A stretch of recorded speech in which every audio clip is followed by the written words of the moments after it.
Boa tarde. Agora você vai ficar atualizado com os principais destaques desta sexta-feira, dia 19 de agosto. Vamos começar essa edição com as manchetes dos sites dos principais jornais do país. O Globo. Estados Unidos aumentam fluxo de armas por porto esquecido da Grécia e atraem a ira da Rússia e da Turquia. Pier de Alexandrópolis virou alvo de disputas de 4 grupos empresariais, 2 apoiados por Washington e 2 vinculados à Rússia. E agora o Estadão. Petrobras busca um novo pré-sal no litoral do Amapá.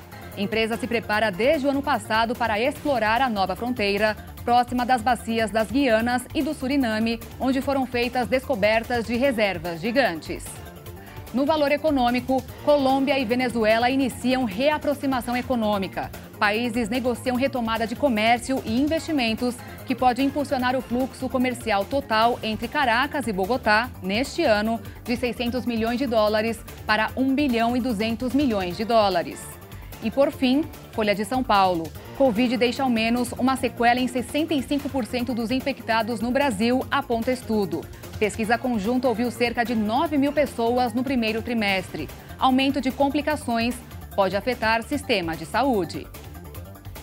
E aproveitando o assunto sobre a Covid, o Brasil está no patamar mais baixo de síndrome respiratória aguda grave desde o início da pandemia. Mas é preciso cautela porque, apesar de ser mais predominante em adultos, há aumento de casos em crianças.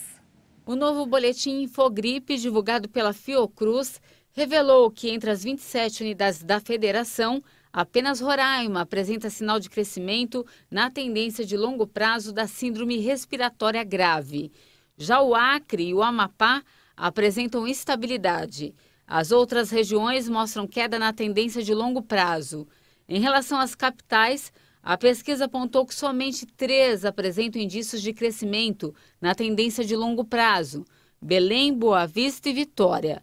Nas demais, há predomínio de queda, com 9 capitais apresentando estabilidade nesse indicador.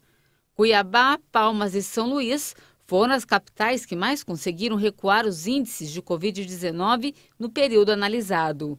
O estudo mostrou que casos de síndrome respiratória aguda grave predominam na população adulta. E é também o que mais provoca mortes. 96,5% dos óbitos acontecem por causa da Covid. 0,7% foram em decorrência da influenza A, 0,2% da influenza B e 0,2% do vírus sincicial. Apesar do sinal geral de queda, ainda há aumento na faixa etária de 0 a 11 anos em alguns estados. Então, olha só, crianças e adolescentes de todo o Brasil terão a chance de atualizar a caderneta de vacinação amanhã, o famoso dia D, para se imunizar contra a poliomielite e outras doenças. E neste sábado acontece a mobilização nacional contra a poliomielite, mas estados e municípios têm autonomia para definir outras datas adicionais. O objetivo é alcançar cobertura vacinal igual ou maior a 95% para a polio na faixa etária entre 1 e menores de 5 anos, além de reduzir o número de não imunizados com as vacinas de rotina da multivacinação entre crianças e adolescentes menores de 15 anos. O Ministério da Saúde destaca a necessidade de obter alta cobertura vacinal para que doenças erradicadas como a poliomielite não voltem a ser registradas no país. A atualização da situação vacinal aumenta a proteção contra doenças, evitando surtos e hospitalizações. A imunização contra a Covid-19 também está em andamento e as vacinas podem ser administradas de maneira simultânea com as demais do calendário nacional. Na população a partir de 3 anos. Também há necessidade de aguardar o intervalo mínimo entre a vacina contra a Covid-19 e as outras da campanha. Por decisão unânime, tomada em caráter excepcional e temporário, a Anvisa liberou a importação de vacina e medicamentos que não estão registrados no Brasil para o controle da varíola dos macacos. Quem tem os detalhes é a repórter Maria Clara Leite. Essa medida tem por objetivo agilizar a oferta de produtos contra a varíola dos macacos aqui no Brasil. Isso porque, até esse momento, nenhum medicamento ou imunizante tem aprovação para uso aqui no país. Um dos argumentos para a liberação está na chamada confiança regulatória. Isso porque órgãos reguladores da mesma área de atuação da Anvisa em outros países, como nos Estados Unidos, dão aval aos insumos e medicamentos. Integrantes da agência analisaram o tema a partir da experiência dos Estados Unidos, Canadá, Japão e Inglaterra. Segundo a Anvisa, caberá ao Ministério da Saúde estabelecer os grupos vulneráveis e prioritários para o uso do medicamento ou vacina, além de promover o monitoramento dos importados. Por enquanto, segundo o Ministério da Saúde, 50 mil doses da vacina foram compradas, devem chegar no mês que vem para aplicação em profissionais da saúde e pessoas que tiveram contato com infectados. Ainda de acordo com o Ministério da Saúde, até esse momento, quase 3.500 casos da doença foram registrados no país.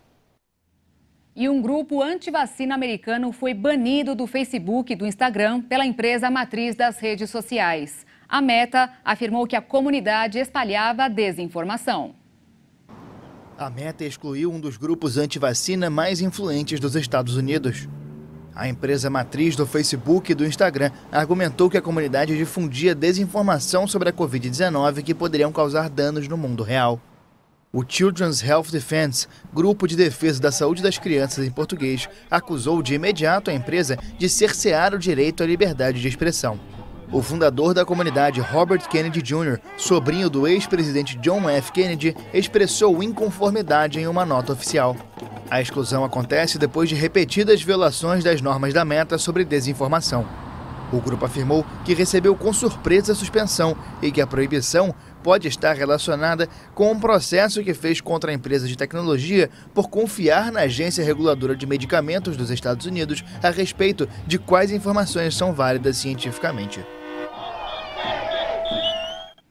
Um levantamento da Confederação Nacional de Dirigentes, Lojistas e do Serviço de Proteção ao Crédito mostrou que mais de 63 milhões de brasileiros estão com dificuldade de pagar dívidas. É o maior número em 8 anos. Na comparação com julho do ano passado, o endividamento subiu 16,5% e o número de pessoas que estão devendo há mais de 3 meses aumentou quase 40%. Segundo a pesquisa, quase metade dos inadimplentes tem dívidas de até R$1.000 e as mulheres, muitas delas chefes de família, estão mais endividadas que os homens. Não muito tempo atrás, quem queria abrir o próprio negócio tinha que passar por um processo bem longo e cansativo. Mas hoje, o menor tempo médio já registrado no painel Mapa das Empresas no Brasil foi de pouco mais de um dia. Em julho, o brasileiro que decidiu ter o seu próprio negócio gastou em média 1 dia e 2 horas para conseguir abrir a empresa. Esse é o menor tempo médio já registrado pela Secretaria Especial de Produtividade e Competitividade do Ministério da Economia. Nos 6 primeiros meses deste ano, foram abertas mais de 2 milhões de empresas no Brasil. Ao todo, o país tem mais de 19 milhões e meio de empresas ativas. São Paulo lidera entre os estados com o maior número de empresas ativas, com mais de 5 milhões e meio. E também foi o estado que registrou o maior número de empresas abertas em 2022, mais de 596 mil. Segundo o Sebrae, o país tem avançado na melhoria do ambiente de negócios, com a redução de burocracias enfrentadas para a formalização e legalização do empreendedorismo, a simplificação de normas, a digitalização de alguns serviços públicos, a publicação da Lei da Liberdade Econômica e outros dispositivos legais que beneficiaram os pequenos negócios, facilitando a vida do empresário.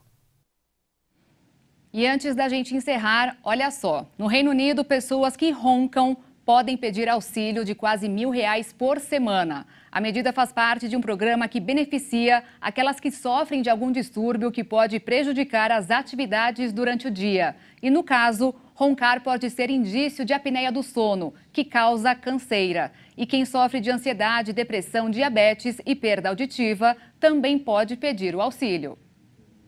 E agora sim, essa edição fica por aqui. Mais informações com a Maria Alice Dias e a Juliana Dariva no Jornal das 18h30. E depois, às 10 da noite, eu volto ao vivo com o Jornal das 22 ao lado de Alexandre Giaqueto. Desde já, te desejo um ótimo início de noite e fim de semana. Obrigada pela companhia.